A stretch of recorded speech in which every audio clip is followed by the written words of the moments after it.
ఈ నెల 14వ తేదీ జ్యేష్ఠ అమావాస్య. ఎంతో శక్తివంతమైన రోజు. ఇంతటి శక్తివంతమైన రోజు మీరు ఏమీ చేయకపోయినా వేప చెట్టు దగ్గరకు వెళ్ళి వేప చెట్టు మొదట్లో ఇది ఒక్కటి పడేయండి చాలు. ఇలా చేస్తే అదృష్టం వరిస్తుంది. హిందూ మతంలో వేప చెట్టుకు ప్రత్యేక స్థానముంది. వేప చెట్టును పూజిస్తే దేవతలు దేవుళ్ళు సంతోషిస్తారని జ్యోతిష్య శాస్త్రం చెప్తుంది. ఈ వేప చెట్టు పైనే దేవుళ్ళు నివసిస్తారని చాలామంది నమ్ముతారు. అందుకే వేప చెట్టుకు పూజలు చేస్తూ ఉంటారు హిందువులు. వేప చెట్టును పూజిస్తే మన జీవితంలో బాధలన్నీ కూడా తొలగిపోతాయని నమ్ముతారు. వేప చెట్టులో ఇద్దరు దేవతలు కలిసి నివసిస్తారు. ఒకరు దుర్గామాత, మరొకరు సీతామాత. అందుకే ఈ చెట్టును పవిత్రమైన వృక్షంగా భావిస్తారు. రోజూ పూజలు చేస్తారు. వేప చెట్టును పూజించడం వల్ల సకల బాధల నుంచి బయటపడగలము. వేప చెట్టును పూజిస్తే మన జీవితంలో ఉన్న నెగటివ్ ఎనర్జీ తొలగిపోతుంది. అంతేకాదు ఇది మన జీవితంలో సానుకూలతను పెంచుతుంది.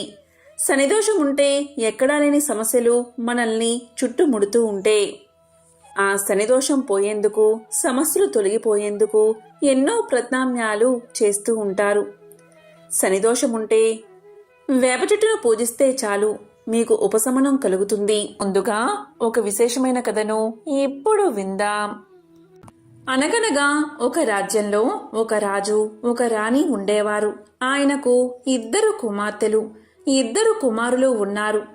ఒక కుమార్తె పేరు అమావాస్య, మరొక కుమార్తె పేరు పౌర్ణమి.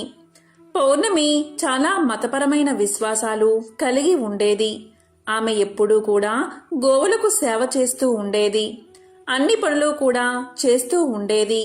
అమావాస్య ఎప్పుడూ కూడా పూజలు చేయడానికి కూడా ఆసక్తి చూపించేది కాదు. ఆమె ఎప్పుడూ కనీసం ఒక్కసారైనా దైవ ప్రార్థన కూడా చెయ్యలేదు. ఏ పని కూడా చేసేది కాదు. కానీ అక్కా చెల్లెలు ఇద్దరూ మాత్రం ఒకరంటే ఒకరికి చాలా ప్రేమగా ఉండేవారు. కానీ పౌర్ణమి అంటే మహారాజుకు, మహారాణికి అంతగా నచ్చేది కాదు. వారిద్దరూ ఎప్పుడూ అమావాస్యపైనే ఎక్కువ మక్కువ చూపించేవారు. అలాగే ఇద్దరి కొడుకుల్ని కూడా ప్రేమగా చూసుకునేవారు. కొడుకుల విషయంలోనే అధిక శ్రద్ధ తీసుకునేవారు. కాలం గడిచే కొద్దీ రాజుగారి పిల్లలు పెరిగి పెద్దవారయ్యారు. రాజు కుమారులిద్దరికీ వివాహాన్ని జరిపించాడు. కుమార్తెలకు కూడా వివాహం చెయ్యాలి అని నిర్ణయించుకున్నాడు. అప్పుడు మహారాణి రాజుతో ఇలా పలుకుతుంది. మహారాజా వినండి. పౌర్ణమి ఎప్పుడూ కూడా పని చేయడానికే ఎక్కువ శ్రద్ధ చూపిస్తుంది. గోసేవ చేయడానికి ఇష్టపడుతుంది. భజనలు, కీర్తనలు చేస్తుంది. దానివల్ల ఆమెకు ఎవరైనా పేదింటి అబ్బాయిని చూడమని చెప్తుంది. ఆమె పెద్ద కుటుంబంలోకి వెళ్తే ఆమె ఇవన్నీ చేయడానికి కుదరదు కదా. అందుకే పేద ఇంటికి మనం పంపిద్దామని చెప్తుంది మహారాణి. దానికి రాజు సరే అని చెప్పి సంబంధాలు వెతకడం మొదలు పెడతాడు. చివరికి రాజు పౌర్ణమికి ఒక పేద ఇంటి అబ్బాయితో వివాహాన్ని నిశ్చయిస్తాడు. అప్పుడు మహారాణి మళ్ళీ ఇలా పలుకుతుంది. మహారాజా, అమావాస్యకి కూడా మనం వివాహం చేద్దాం. అక్కా చెల్లెళ్ళ ఇద్దరికీ కలిపి పెళ్లి చేయండి అని చెప్తుంది. అప్పుడు రాజుగారు అదే గ్రామానికి చెందిన వేరొక రాకుమారుడితో అమావాస్యకు వివాహం నిశ్చయిస్తాడు.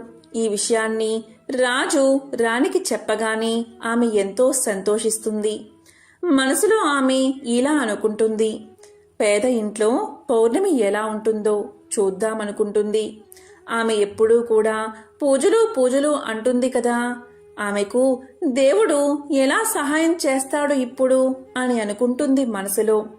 ఇక సమయం రానే వచ్చింది. రాజుగారు తన ఇద్దరు కుమార్తెలకి కూడా వివాహాన్ని జరిపించాడు. అమావాస్యకు చాలా సంపదన్ని కూడా ఇచ్చాడు.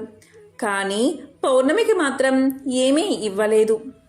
ఇద్దరు సోదరులు అమావాస్యను చాలా ప్రేమగా చూసుకునేవారు. కానీ ఆమె ఎప్పుడైనా ఇద్దరు వదినలపై పెత్తనం చెలాయిస్తూ ఉండేది. కానీ పౌర్ణమి మాత్రం ప్రతి పనిలోనూ వాళ్లకు కూడా సహాయాన్ని చేస్తూ ఉండేది. అమావాస్య పౌర్ణమి ఇద్దరూ కూడా తమ తమ అత్తగారింటికి వెళ్ళిపోయారు. ఒకప్పుడు అమావాస్య తన ఇంట్లో శివపూజ శివ చర్చ ఏర్పాటు చేసుకుంది. ఆమె ఊళ్ళో వాళ్ళందరినీ పిలిచింది. కానీ తన సోదరి అయిన పౌర్ణమిని మాత్రం పిలవలేదు. అప్పుడు పౌర్ణమి వీధి గుమ్మంలో కూర్చుని ఉంది. ఆ ఊరిలోని ఆడవారందరూ పౌర్ణమితో ఇలా పలికారు. మీ చెల్లెలి ఇంట్లో ఈరోజు శివపూజ జరుగుతూ ఉంది కదా, మరి నీవు రావా అని అడిగారు. దానికి పౌర్ణమి ఇలా సమాధానం చెప్పింది. నన్ను పిలవలేదు, నేను ఎలా వెళ్తాను అని చెప్పింది. అప్పుడు ఆ గ్రామంలోని మహిళలు ఇలా పలికారు. దైవ చర్చ జరుగుతున్నప్పుడు పిలవాలి అన్న నియమం లేదు.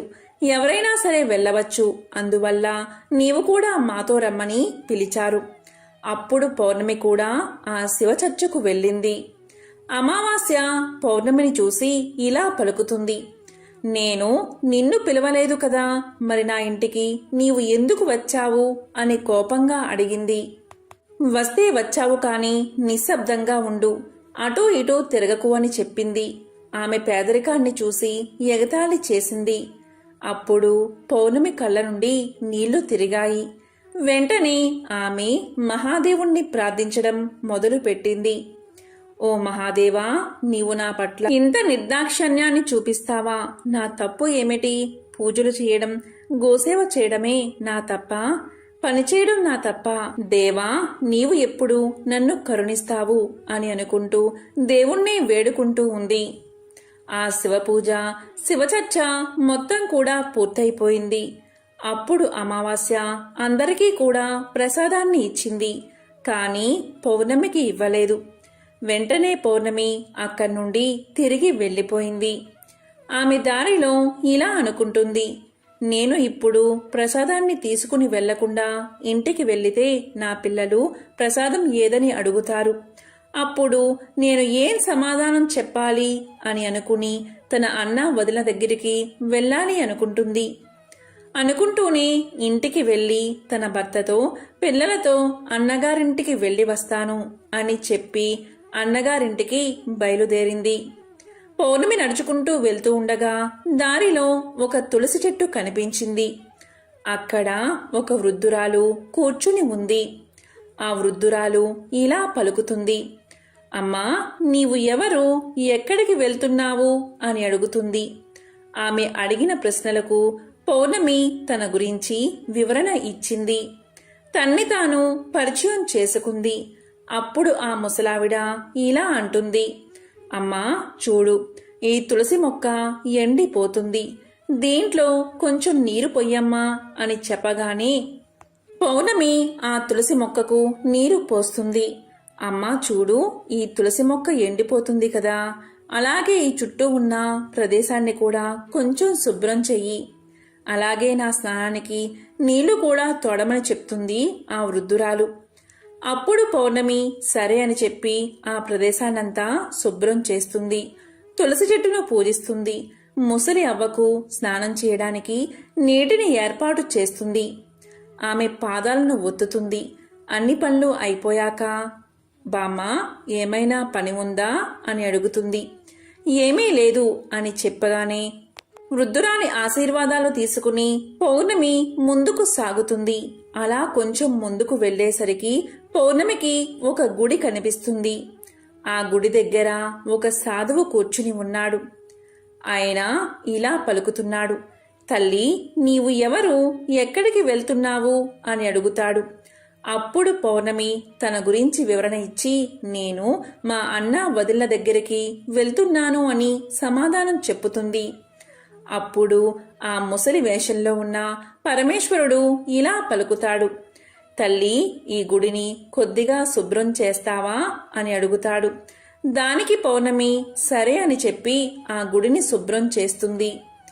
ఇంకా ఆ సాధువుకి కూడా సేవలు చేస్తుంది. అప్పుడు పరమేశ్వరుడి రూపంలో ఉన్న ఆ సాధువు పౌర్ణమికి ఆశీర్వాదం అందిస్తాడు. అప్పుడు ఆమె ఆశీర్వాదం తీసుకుని ఇంకా కొంచెం ముందుకు వెళ్తుంది. కొంచెం ముందుకు వెళ్లేసరికి అక్కడ కాళీమాత ఆలయం కనిపిస్తుంది. ఆ కాళీమాత ఆలయం దగ్గరకు వెళ్ళేసరికి అక్కడ ఒక వృద్ధురాలు కనిపిస్తుంది.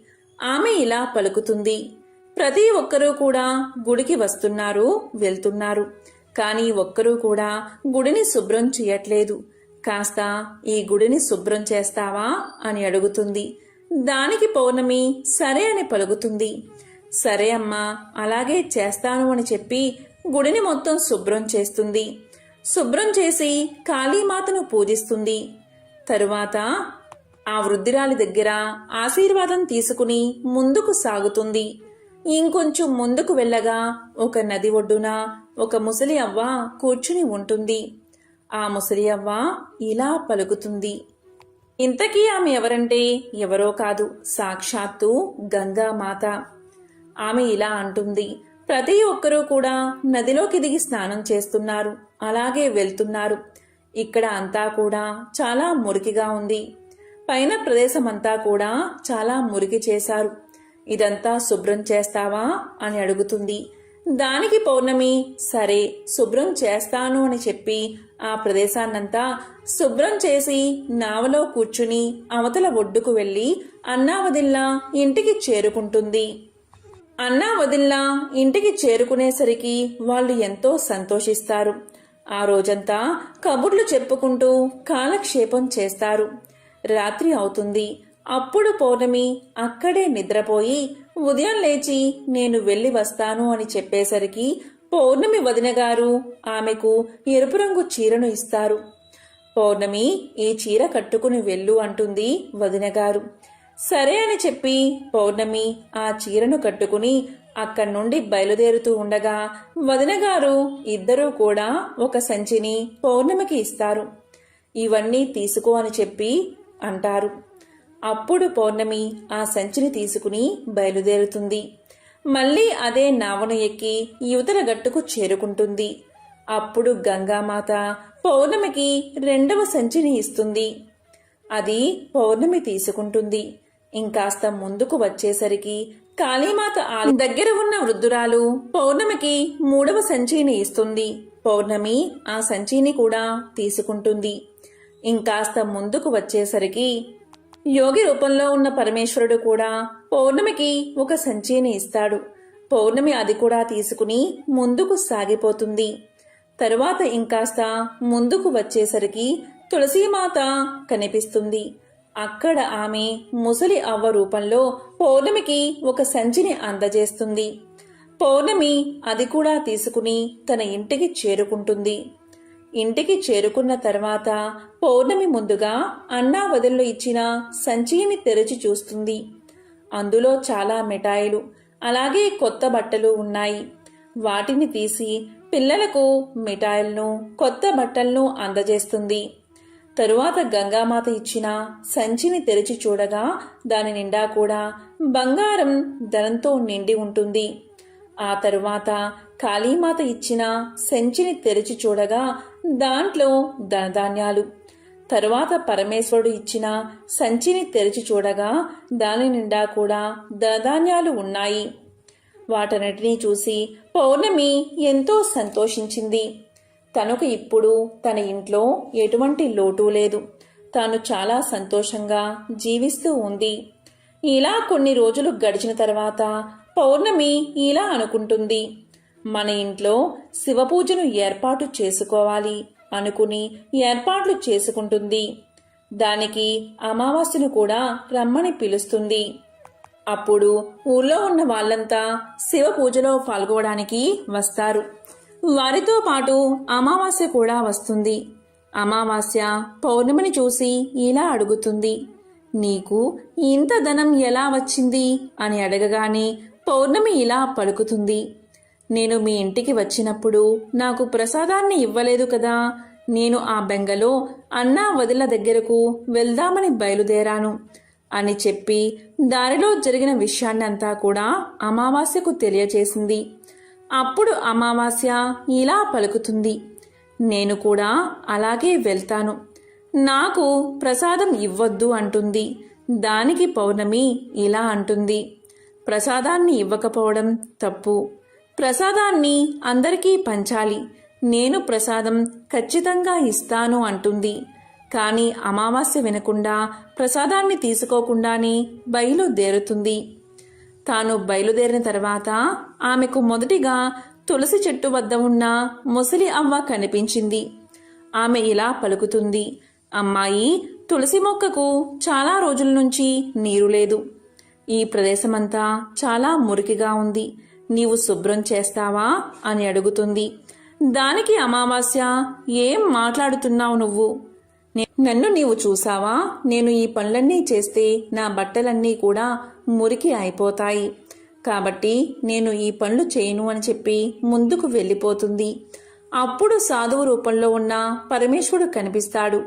ఆయన కూడా గుడిని శుభ్రం చేయమని అడుగుతాడు. ఆయనకు కూడా అదే సమాధానం చెప్పుతుంది అమావాస్య. తరువాత ఇంకా కొంచెం ముందుకు సాగేసరికి కాళీమాతకు, గంగామాతకు అందరికీ కూడా అదే సమాధానం చెప్పుతుంది. అలా చెప్పి తన అన్నా వదిన్లా ఇంటికి వెళ్తుంది. వెళ్ళిన తర్వాత అన్నా వదిన్లు ఇలా అనుకుంటారు, ఇది ఎందుకు వచ్చింది మన ఇంటికి అనుకుంటారు. సరే అని చెప్పి అమావాస్య ఆ రోజు అక్కడే ఉంటుంది. మరుసటి రోజు ఉదయాన్నే నేను బయలుదేరుతున్నాను అని చెప్పేసరికి సరే వెళ్ళిరా అని అన్నా వదిన్లు అంటారు. దానికి అమావాస్య ఇలా పలుకుతుంది, పౌర్ణమికి మీరు ఒక సంచిని ఇచ్చి పంపించారు, మరి నాకు ఏమీ ఇవ్వరా అని అడుగుతుంది. అలా అడిగేసరికి వారు ఇలా అంటారు, నీ సంచి నీ ఇంటికే వస్తుంది, నీవు వెళ్ళిపో అంటారు. మళ్ళీ నదిని దాటి గంగామాత దగ్గరకు వస్తుంది. గంగామాతను కూడా నేను వెళ్తున్నాను, నాకు సంచి ఇవ్వరా అని అడుగుతుంది. గంగామాత అప్పుడు నీ సంచి నీ ఇంటికే వస్తుంది, వెళ్ళు అంటుంది. సరే అని ఇంకాస్త ముందుకు వెళ్ళగానే కాళీమాత కనబడుతుంది.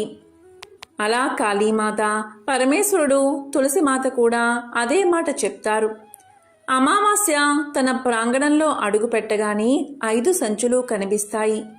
అమావాస్య ఆ 5 సంచులు తెరిచి చూసేసరికి ఆ సంచి నిండా మట్టి, ఒక సంచి నిండా రాళ్ళు, ఒక సంచి నిండా పాములు, ఒక సంచి నిండా తేళ్లు, ఒక సంచి నిండా చెత్తా చెదారం నిండి ఉంటాయి.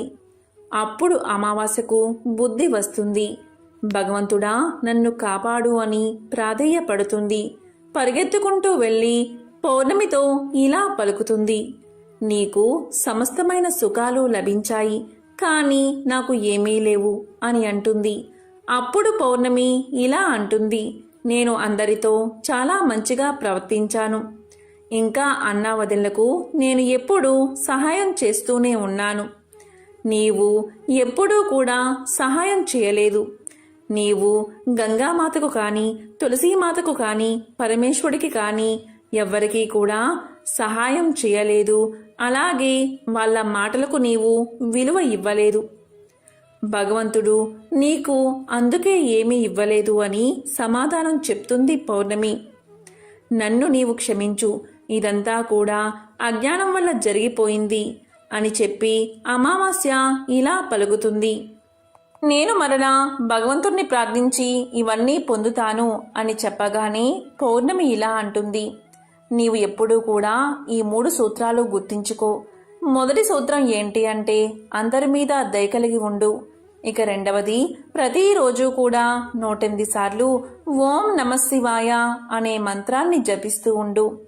ఇక మూడవ సూత్రం, ఎప్పుడూ ఎవరిని కూడా బాధ పెట్టకు, మంచి కర్మల్నే చేస్తూ ఉండు. భగవంతుడు ఏదైతే 3 సూత్రాలు చెప్పాడు వాటన్నిటినీ పాటిస్తూ ఉండు, మంచి కర్మల్నే చెయ్యి అని చెప్పగానే అమావాస్య అదే విధంగా చేసి సద్గతులను పొందింది. ఈ విషయం పౌర్ణమి తల్లిదండ్రులకు కూడా తెలిసి వారికి కూడా బుద్ధి వచ్చింది. వాళ్ళు కూడా నిత్యం పూజలు, మంచి కర్మలు చేయడం మొదలు పెట్టారు. పౌర్ణమి కుటుంబం భోగ భాగ్యాలతో సంతోషంగా జీవించారు. వేప చెట్టు మొదట్లో ఈ ఒక్కటి పడేయండి చాలు, మీ దశ తిరిగి రాజయోగం పడుతుంది, లక్ష్మీ కటాక్షం కలుగుతుంది. మరి వేప చెట్టు మొదట్లో ఏం పడేయాలో ఇప్పుడు ఈ వీడియోలో తెలుసుకుందాం. హిందూ మతంలో వేప చెట్టుకు ప్రత్యేక స్థానముంది. వేప చెట్టును పూజిస్తే దేవతలు, దేవుళ్ళు సంతోషిస్తారని జ్యోతిష్య శాస్త్రం చెప్తుంది. ఈ వేప చెట్టుపైనే దేవుళ్ళు నివసిస్తారని చాలామంది నమ్ముతారు. అందుకే వేప చెట్టుకు పూజలు చేస్తూ ఉంటారు హిందువులు. వేప చెట్టును పూజిస్తే మన జీవితంలో బాధలన్నీ కూడా తొలగిపోతాయని నమ్ముతారు. వేప చెట్టులో 2 దేవతలు కలిసి నివసిస్తారు. ఒకరు దుర్గామాత, మరొకరు సీతామాత. అందుకే ఈ చెట్టును పవిత్రమైన వృక్షంగా భావిస్తారు. రోజూ పూజలు చేస్తారు. వేప చెట్టును పూజించడం వల్ల సకల బాధల నుంచి బయటపడగలము. వేప చెట్టును పూజిస్తే మన జీవితంలో ఉన్న నెగటివ్ ఎనర్జీ తొలగిపోతుంది. అంతేకాదు, ఇది మన జీవితంలో సానుకూలతను పెంచుతుంది.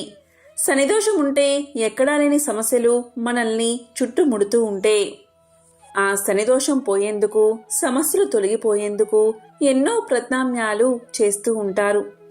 శనిదోషం ఉంటే వేప చెట్టును పూజిస్తే చాలు, మీకు ఉపశమనం కలుగుతుంది. ఇలాంటి వేప చెట్టు మొదట్లో ఏం పడేయాలి అనే విషయం ఇప్పుడు తెలుసుకుందాం. ఈరోజు ప్రతి ఒక్కరూ కూడా ఇంటి సింహద్వారానికి 5 వేప కొమ్ములను తెచ్చి పసుపుతో దారంతో కట్టి దానిని సింహద్వారానికి ఇరువైపులా కట్టాలి. ఇలా ఈరోజు చేస్తే ఆర్థిక ఇబ్బందులు, అనారోగ్య సమస్యలు, వాస్తు దోషాలు, చికాకులు మొత్తం తొలగిపోతాయి. మరి వేప చెట్టు మొదట్లో ఏం పడేయాలి అంటే, మీరు ఈరోజు 2 లవంగాలు తీసుకోండి.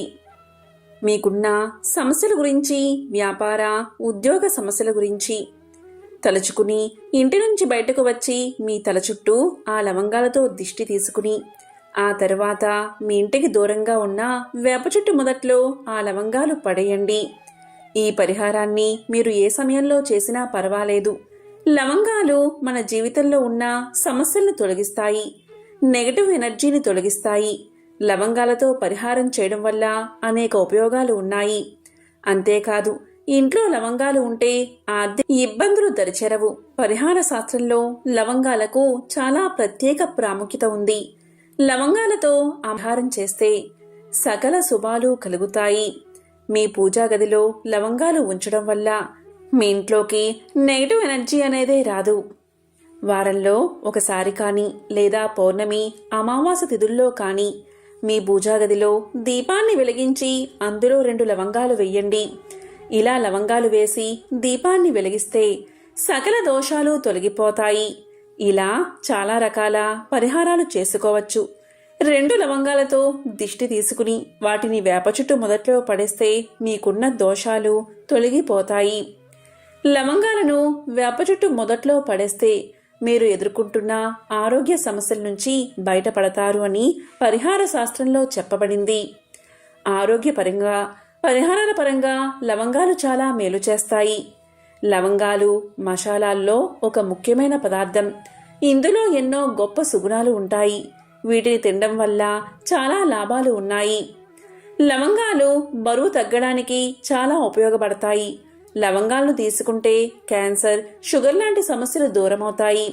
లవంగాలు నోటి ఆరోగ్యానికి సహాయపడతాయి.